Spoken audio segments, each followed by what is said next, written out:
وعن أنس رضي الله عنه قال: سمعت رسول الله صلى الله عليه وسلم يقول: قال الله تعالى: يا ابن آدم، إنك ما دعوتني ورجوتني غفرت لك على ما كان منك ولا أبالي.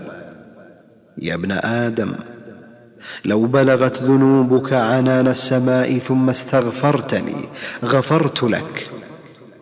يا ابن آدم، إنك لو أتيتني بقراب الأرض خطايا ثم لقيتني لا تشرك بي شيئا لأتيتك بقرابها مغفرة.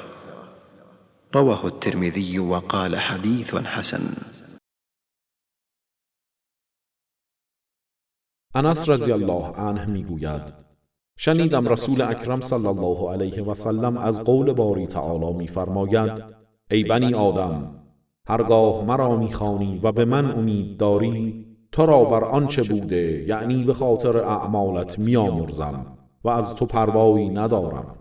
ای فرزند آدم، اگر گناهان تو به ابرهای آسمان برسد و آنگاه از من طلب آمرزش کنی، تو را میامرزم و گناهان تو را خواهم بخشید.